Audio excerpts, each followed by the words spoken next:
There's no reason why over half the population should be miserable every single Monday, Randy. There's too many things in this world that we can do. So, I think everybody should feel the same on a Monday morning as they do on a Friday night. And we can absolutely design our lives so that we're utilizing our gifts and our talents and our skills to be able to live a life that we never want to escape from.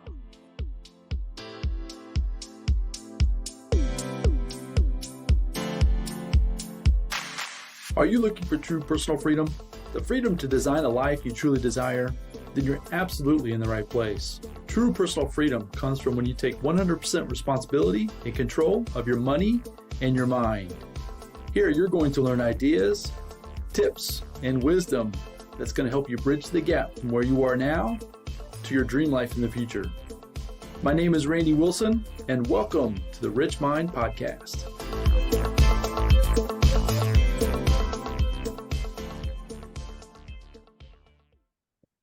All right, everyone. Welcome back to the RichMind Podcast. And today, coming back with another fantastic episode. I say that every single time, and I'm sure you guys are tired of me saying another fantastic episode, but I'm just always so excited when I get a chance to jump on these calls with friends, with mentors, folks that are helping me get my life and my family's life to another level. And today, I'm coming with you again today with another episode with Chad Kneller.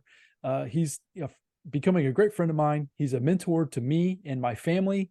We're trying to work hard. We're building businesses together. It's just been a lot of fun. It's been a relatively short period of time as far as our time together, but at the same time, it's been a lot of fun. So today we're going to come to you with another topic. I've always coined this, or I started to coin this, right? The Freedom Series, right? We're trying to figure out a way to help you get more freedom into your life, whether that's personal freedom, time freedom, financial freedom. Freedom. That's the word, freedom. So today, that's what we're going to dive into. So Chad, welcome back to the show, man. I'm excited to jump into this one again. Thank you. And I'm excited about freedom. Right? We love freedom. Everybody thinks of that Braveheart, where he yells that out at the end. That's one of my favorite movies. And it's something that everybody, whether they bring it up or not, it's something every single person wants is we want freedom. We want time freedom. We want financial freedom. We want freedom. Honestly, we want freedom to do whatever we want, whenever we want, with whoever we want. That's deep down, really, what everyone wants. So I'm excited today just to share some ideas with everyone here so that we can help people have more freedom. Yeah, exactly. So time freedom was my big thing. About 10, maybe 12 years ago, I just realized that I had zero. I was working all the time, not necessarily getting ahead in any way, shape, or form. And so, yeah, the time freedom was definitely my big drive for all the work and all the effort that I've done up to this point. So I'm super excited to share some insights from my side, but then obviously get some from yours as well. And we were talking just before we jumped on, and I think we're going to go with the topic of 4 types of knowledge to apply to anything in life. And so that was something that we discussed that I think that we can have a great discussion on, right? Help some folks maybe even realize that there are different types of knowledge, and then how to apply those types of knowledge to whether it's life, business, family, the whole 9 yards. So I'll kick it over to you, the 4 types, if you want to kind of dive into what those are. And let's have a discussion about that. Absolutely. So, we've all heard knowledge is power. But I would say it's more like applied knowledge is power, because having knowledge is kind of like having someone wrote you a check and you stick it on the shelf. It's not really helping your life until you take it to your bank, right? And you cash it in. So it's the same thing with knowledge. If you just have it, but you don't apply it, then it's not really going to begin to change your life, which is all what we all want. So just to talk about the four types of knowledge, and this really applies to everything. And so what they actually are is there's learned knowledge, there's activity knowledge, there's modeling knowledge, and then there's teaching knowledge. So those are the 4 that we want to dive into. So, learn knowledge. And what I love too, Randy, is today, you can, the great Jim Rohn said, right, formal education, make you a living, and self-education, make you a fortune. And I really thought about that. And today, we have more access in our cell phones than NASA originally had, with all those big, huge old school computers they had. When you see on the movies where they're like, Houston, we have a problem. Yeah, the And problem is there were some old school computers. we're old enough, both of us, to remember back before any of that was even around, right? So even, yeah, you're right. Just right in our hands, right? We have the ability. All that knowledge is right sitting right there in our hands. It's fascinating. Yeah, you don't see too many encyclopedia books lining the bookshelves in people's homes anymore, right? Because we I don't used need them. I used to. That's where I used to get all my my information, right, for schoolwork or whatever. We had the Encyclopedia Britannica. Is that what that it was called? Right, all the different big old volumes of books. Yeah, that was.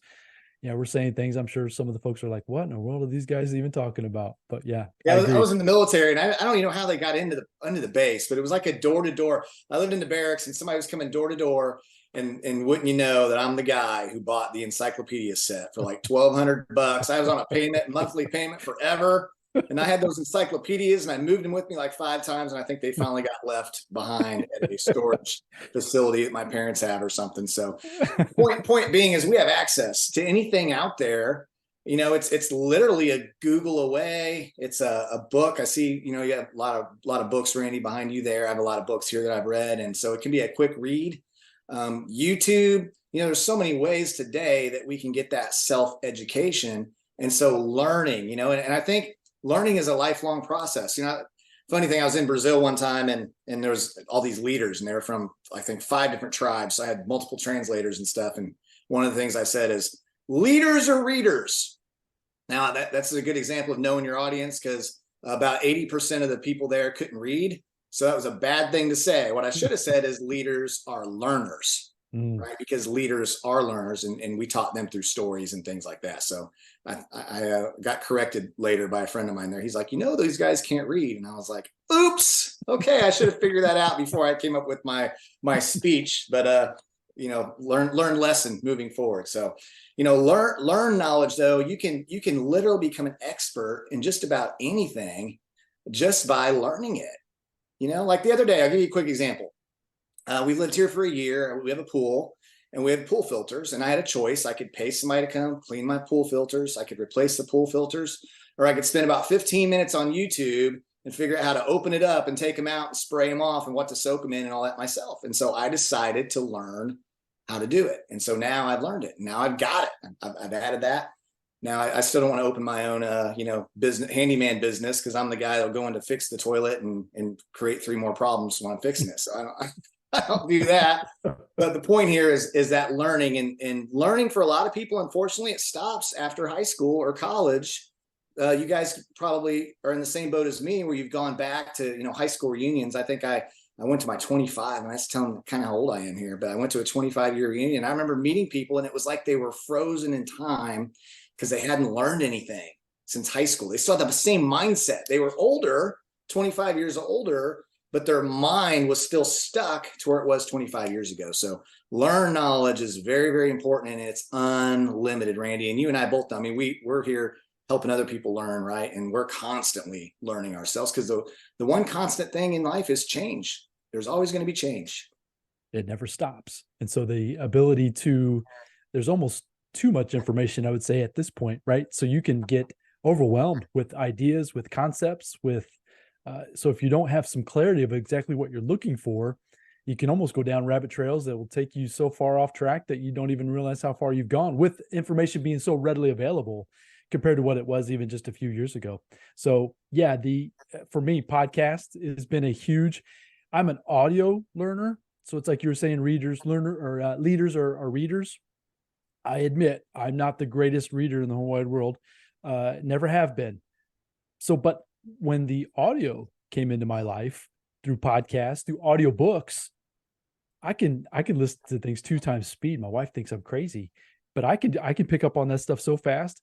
And that's how I was able to consume and really exponentially grow my knowledge base on whether it's investments, whether it's business, whether it's relationships, in a relatively short period of time, a lot shorter than it was the 12, 13, 14, whatever many years that I spent in school, right? It's amazing how quickly you can, when you apply your focus and get really centered on what you want to learn, how much you can actually get through that knowledge, for sure.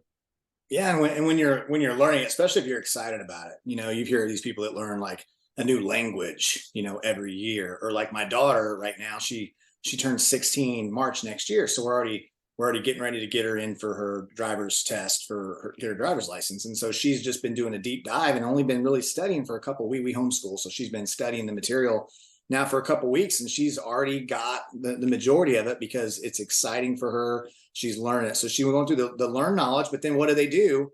When you go and you pass the written test, now we go into the second phase of knowledge, which is the activity knowledge. Now you've got to get with dad or mom and you got to put in those hours of actually driving the car and stopping at the stop sign and remembering to slow down instead of speed up at the yellow light, and all the other things that come along with driving. And whether it's driving or learning business or learning how to be a great parent or a wonderful spouse, it's all the same. You learn it and then you have to apply it, because if you don't use it, you lose it, right?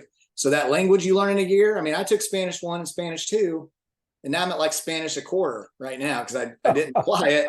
And so my Spanish is a little, it's not so good. A little lacking. Yeah, I'm with you on that one. Yeah, my Spanish, you're a quarter, I'm an eighth, because I think I took Spanish 1 and Spanish 2 as well. Didn't apply it at all, other than just to try to pass a couple tests. So yeah, I'm right there with you, man. That's awesome. You've got to apply and use it, or else, like you said, you're going to lose it. Yep. So that learning phase, and then the activity knowledge, which is the applying phase, right? And now when you're doing it and you're applying it, the next best thing that you can do, and a great next idea for knowledge, is modeling knowledge. So now you're going to model after someone that's successful.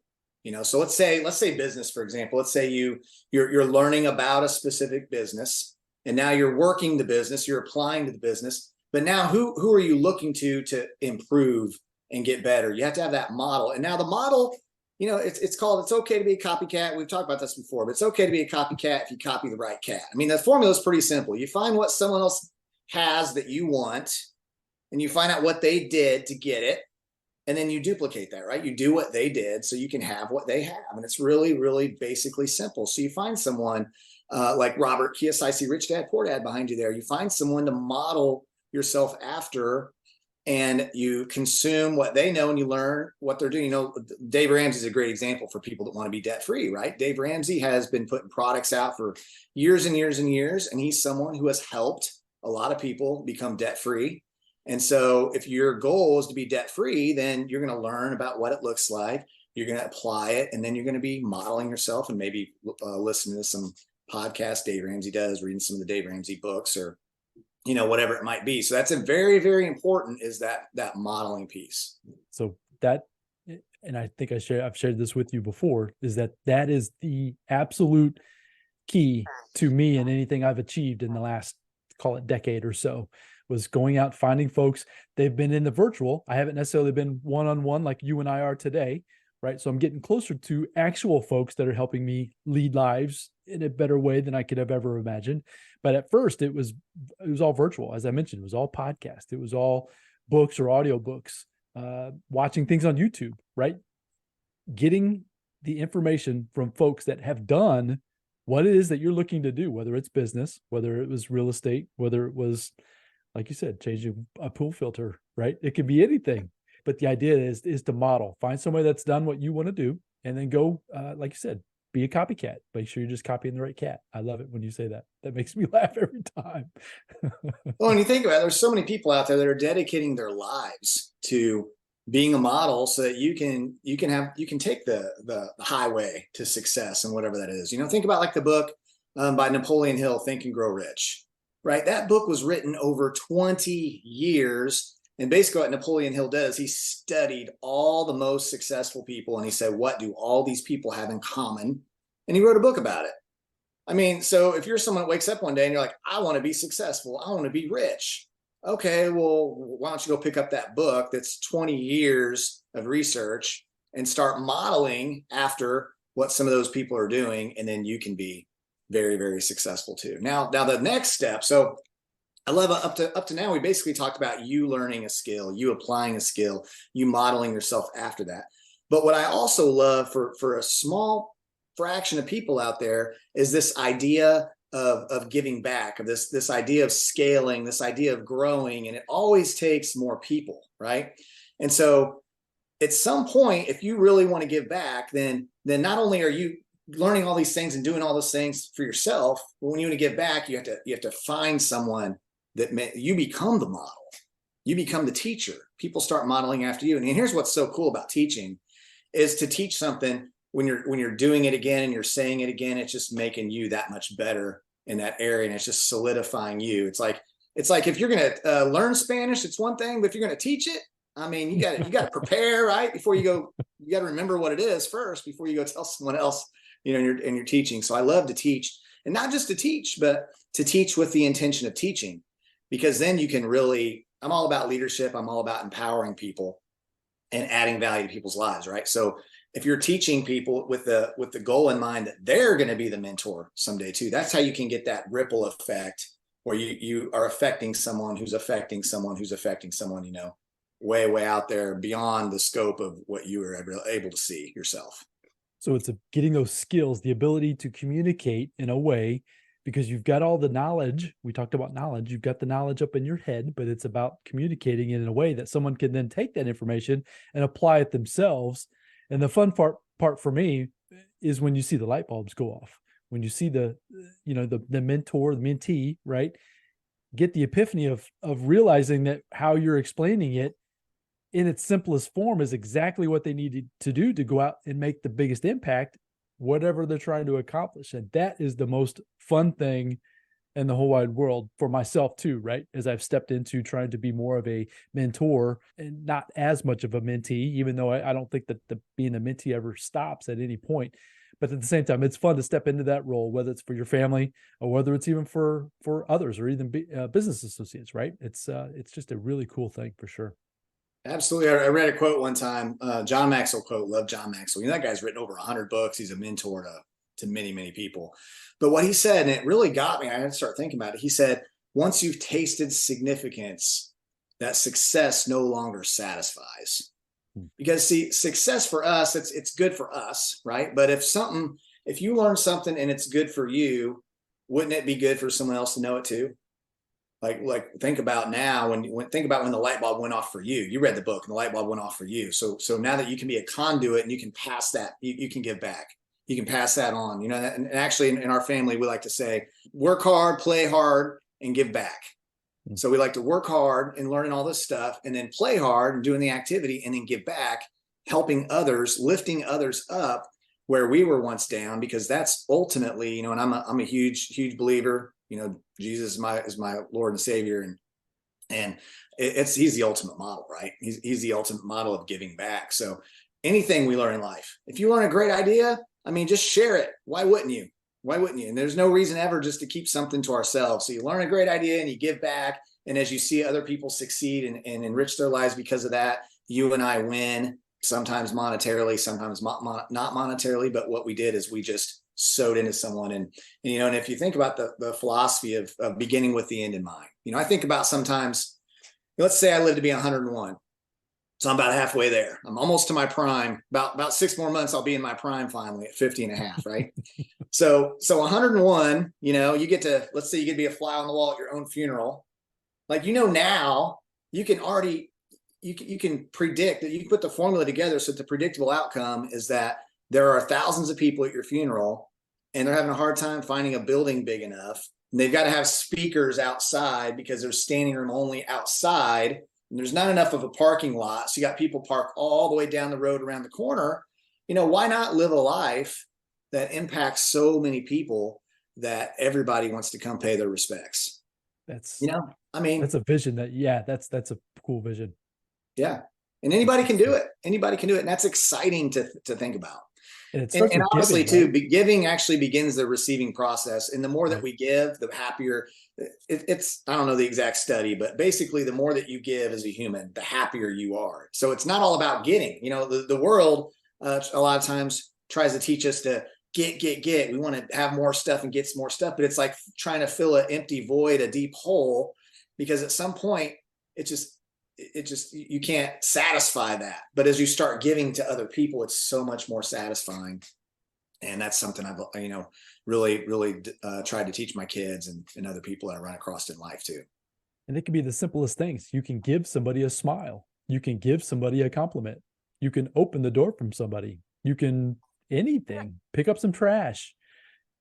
The simplest things. It doesn't have to be monetarily, like you mentioned, right? It can be so many things that if you just get in the habit of giving, pretty soon, if you get in that habit and just make it part of your life, you will start to receive things that aren't really, you're not even looking for them. You're not trying to get them anymore because they just start to show up. That's been my experience. And so that's what I try to do every day, even just showing up with this conversation with you, right? You bring your energy, and I'm giving to you. I'm trying to give to the audience, and yeah, we'll see what comes of it. You don't know, but you just keep giving. You have faith that you just keep giving. That's right. And you think about just think about a marriage, right? The worst marriages are two people trying to take from each other, right? They're saying, meet my needs, meet my needs, meet my needs, right? And I've heard that called two ticks and no dog, right? Because you're trying to suck that out of the other person, but there's two ticks and no dog. And the best marriages are two people trying to outgive each other. You're like trying to outgive your spouse, and they're trying to outgive you. And you're both, that's the competition that is the best competition. Outgive your spouse, and not two ticks, no dogs. That doesn't go anywhere good. Well, we're not giving marital advice, but I would tell you, going on, we're almost working up to 27 years of marriage. And I know you've been married for quite some time too, that is by far probably been the biggest. And I probably did it more by accident than, I just really cared for my wife, Stacy, to the point where I try everything I do is I try to do it for her, right? Before even expecting anything back in return. I can't say I'm not selfish ever. I'm not going to claim that. But at the same time, yeah, it's always, what can I do for her? And once again, it could be the simplest things, but doing that has kept our relationship strong because she's willing to do the same things back. And it's just, it's a reciprocal relationship versus what you say, two ticks and a dog. Two ticks, no dog. Two ticks, no dog. Anyways, yeah, I don't even know what to say to that. That's just, but once again, this isn't marital advice, but for somebody that's been married for 27 years, going on almost 30 years together, yeah, we've had our ups and downs, but that whole giving idea is crucial if you want to have success in any type of relationship, especially a marriage.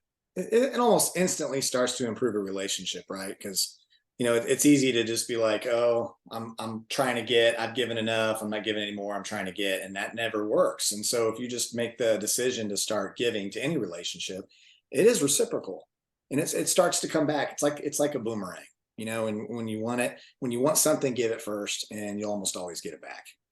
So we're in the process now of trying to give as much as we possibly can, to the point where sometimes it might come across as like, people are like, whoa, what you guys are like trying to give so much all the time, right? Information, guidance, help, support. You're giving to me as much, a ton, in my family, as I've said before. I'm trying to give to the people that are in my circle of influence as well. It just becomes a habit. And so it's something that you take into really your daily activities, to the point where it just becomes who you are, whether it's your family, whether it's your business, whether it's any portion of your life. And life begins to be, it really starts to get to be fun, right? Just even this conversation, this is fun. This isn't work. We're working, but this isn't work. This is fun. This stimulates my mind, and it's just, it is a way to give, right? It's just sowing. We're sowing seeds by doing this. It's like, I love the idea of farmers, athletes, and soldiers, and I've never actually been a farmer, but I have high respect for farmers, because farmers, man, they have high trust, they have high faith. They go out and they know they're part of the job. They plant the seeds, and they trust that the wind is going to come, and the rain is going to come, and the sun is going to come, and it's just it's that diligence and that consistency and that faith. And the same thing with athletes. Athletes they're honing a craft, and think about that. Just what we talked about today. Like, you're learning the sport, and then you're doing the sport, right? I've heard before, if you want to be an expert in something, put about 10,000 hours in. So you get to decide how long your 10,000 hours takes. It could take 100 years to get your 10,000, or it could take like 5 years, depending on how serious you are about getting that time in there. And then having that good coach. I mean, come on, good coach, speed of leader, speed of the pack, right? You don't really find a world-class team without a world-class coach, right? So it's important. It's important who you're listening to, and who your coach is, and who's coaching you through anything in life. I mean, if you're marriage is on the rocks, don't go to your guy friend that's been married 6 times, because it might not be the best advice that you're going to get from him. Maybe go to him to get what not to do. Hey, how did you screw it up 6 times? I'm not going to do that. Tell me exactly what happened. How'd it go? How'd you throw it all away? Yeah. Right. And so, back to like the sports and farmers and athletes, the mentality, the mindset of just learning it and honing your craft, and then having a good mentor, and then getting to the place where now you can give back because you have become very, very good at what you're doing. So somebody listening to this today is like, I want that. I want the knowledge. I want to be able to start doing. I want to then start to apply to get different circumstances in my life, right? Maybe they're not exactly where they feel like they should be. They have dreams. One thing you say a lot, and I love it, and I say it over and over, even to myself, and I try to share it as many times as I possibly can, that if somebody comes to you that is willing to work hard, is coachable, and has big dreams, you can unlock anything for them that they can ever imagine. So can you go into that even a little bit? Because that even comes into that knowledge piece as well, right? But you have to be willing to work hard, right? You've got to be coachable, and then the big dreams. Yeah, they say, when the student is ready, the teacher will appear. So, you have to be ready, and you have to be humble enough and have enough humility to say, hey, I don't know it all in this particular area, whatever area we're talking about. And so that's what we mean by being coachable and being teachable, and then willing to work. You have to put in the work. There's no shortcut. Like the work has to happen. I'd say the only way to Successville is via the struggle bus. So there's always a struggle, because all things worthwhile are uphill. And so uphill is so much harder than downhill, right? But you've never drifted your way to the top of a mountain. You'll never drift your way ever to the top of anything. So drift mode, which is default mode, doesn't work. And majority of people are okay with being in drift mode and default mode, but that's not going to work for you if you want to be excellent at anything. So you have to put in the work. And so teachable, willing to work, and then that burning desire. And Randy, it's hard to quantify who has that. And sometimes it's birthed out of something that you really don't want. That burning desire comes because you're sick and tired of being sick and tired, or you have the day that turns your life around and you're like, this will never ever happen again. I mean, that happened for me. I was in the military, and I was in Afghanistan, and my wife made a Facebook post, and turned out my 2-year-old at the time got really sick, had to be taken in to the ambulance, to the ER, and he had internal bleeding. He was hemorrhaging, had to have blood transfusion and emergency surgery. And so I'm a dad. I'm 7,300 miles from home in an airport in Afghanistan. I'm like, I need to get home now.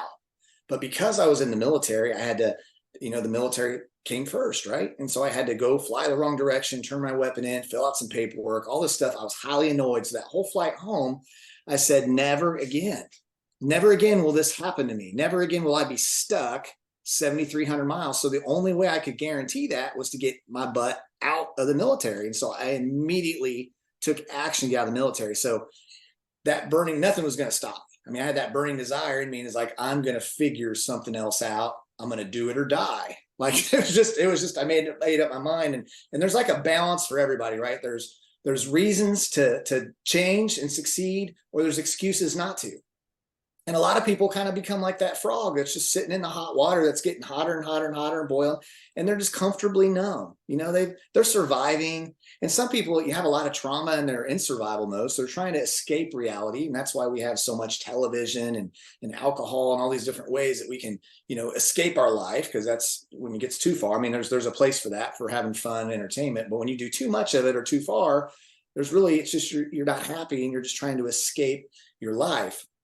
And so, what we want to help you do is embrace your life and decide what you want in your life, and have a game plan to go and bridge the gap from where you are here to where you want to go. I mean, there's no reason why over half the population should be miserable every single Monday, Randy. There's too many things in this world that we can do. So, I think everybody should feel the same on a Monday morning as they do on a Friday night. And we can absolutely design our lives so that we're utilizing our gifts and our talents and our skills to be able to live a life that we never want to escape from. And I understand both sides, because I've worked in the car factory where every 52 seconds I was jumping in a car and doing all this, and my hair was falling out, and I was just stressed out all the time, and looking all old when I was young, and that kind of stuff. So I know what that feels like. But I hope that day comes for you quicker than it did for me, because I spent way too much time sitting there, just thinking, oh, well, it's not that bad. We talk ourselves out of things. We go, that's not that bad. There's people worse than me. And that's why we like to watch Jerry Springer. We watch Jerry Springer. We see all those people, man, my life's great. You hear what that person's going through? But don't compare yourself to that. Compare yourself to the best version of you and where you want to go and who you can be, and model yourself after people who are already where you want to go. And then life gets real exciting, because you wake up every day like excited about the future. Yeah, I'll tie a bow right there, man. Because yes, that's 100% correct, right? I was actually having that. I do a daily walk, daily meeting, 6 times a week. And today the line in the sand thought came into my mind, the day that turns your life around. And it's just ironic that that's kind of where this conversation has gone today. Because mine was Christmas Eve. I was a retail manager. Christmas Eve night, my kids were probably preteen. I got a call that I had to go report to my store because the power was out and I had to miss Christmas Day. And I promised that I would never, ever do that again. And yeah, I went on a journey. It was a little bit of a long journey because I was the knowledge, right? I didn't have the knowledge. I had to go find the knowledge. Then I had to go apply the knowledge. And then I had to find the mentors to help me to model all the things that we've discussed today, which has led me then to now I'm trying to work towards giving back as much as we possibly can.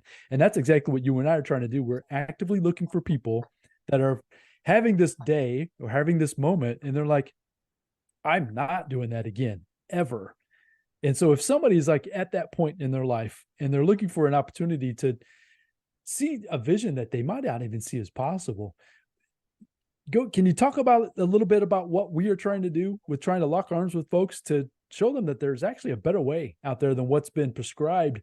You shared a video today of the script that we've been fed, that it's not true. It's not. Some of it may be, but at the same time, most of it may not be. And the ability to ask that question, to question it as to why, is what's powerful.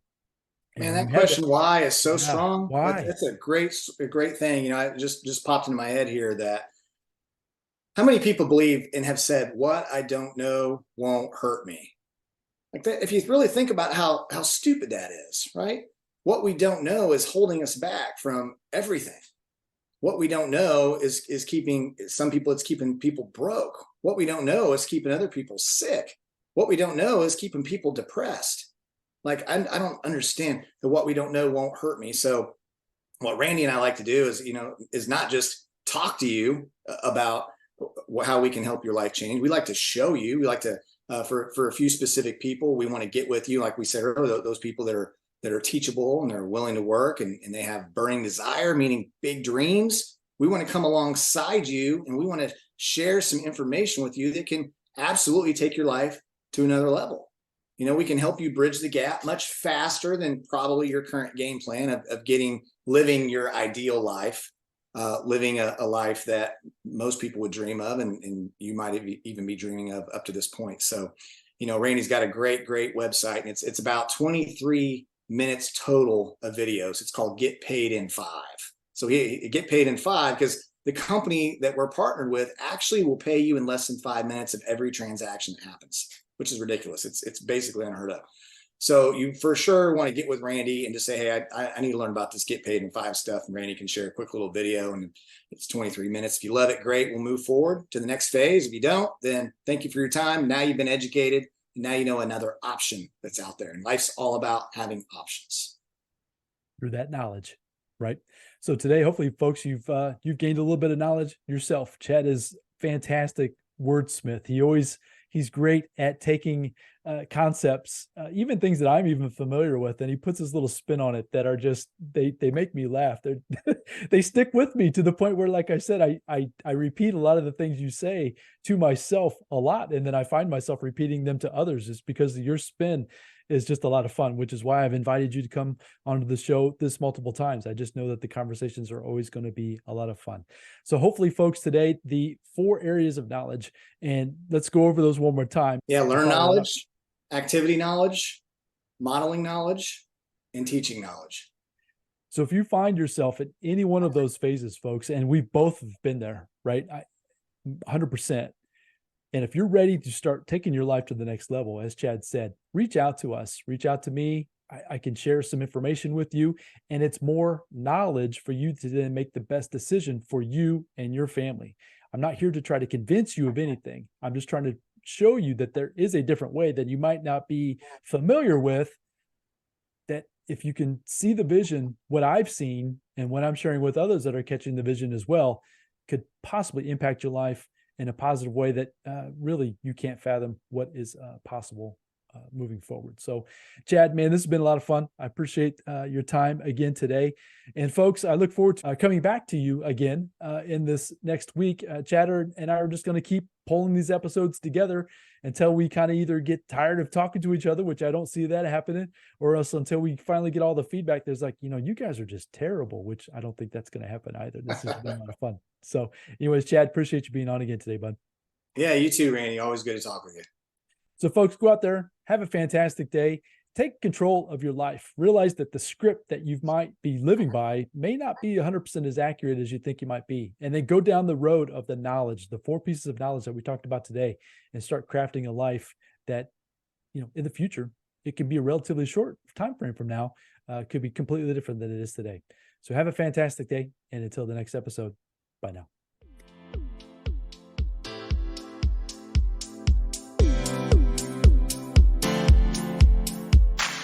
Thank you for joining me on the RichMind Podcast. I hope you found a ton of value in this episode. If so, I'd really appreciate a 5-star review, and you can also share it with your family and friends. And as my mentor Jim Rohn shared with me, in order to have more, you must first become more. And in order to become more, you must work harder on yourself than you do on your job. So go out there today and work harder on yourself to become more and build the life of your dreams. Until next time, my friends.